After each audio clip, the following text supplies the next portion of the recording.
So you had a mainstream upstairs, and then I think downstairs was sort of like that's when like techno was really in. It was sort of like it turned into techno. Yeah.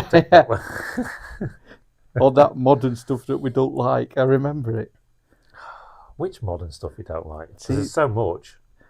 Techno were like something completely different. But so let's look at that right then. So okay. So when we started getting, me and you were the same age, aren't we? So when we started getting into music, so sort of 1980, 81, Adam and the Ants, then you sort of started going on to things like Lamal, Soft Cell, Frankie Goes to Hollywood. So we watched all that sort of kind of music, which was, I don't think we realised at the time, but how great it was. Yeah.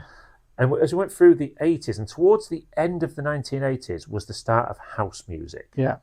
And so you would have things like, oh God, I can't remember the name of them now. I can see the records, but you'd have all this sort of house music that started, and then sort of into the early 90s, it started getting a bit more.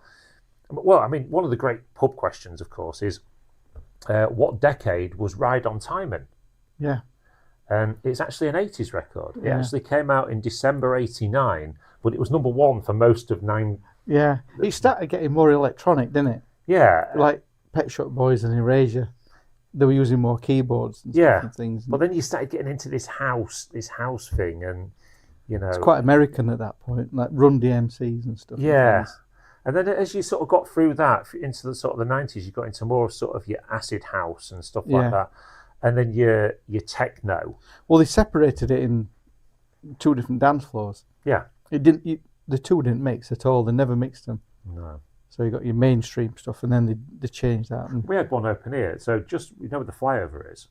There's the old Customs house there. Well, that was a nightclub called Customs. And there was... they never seemed to use to sell much drink. Everybody was happy then. Everyone was happy, yeah.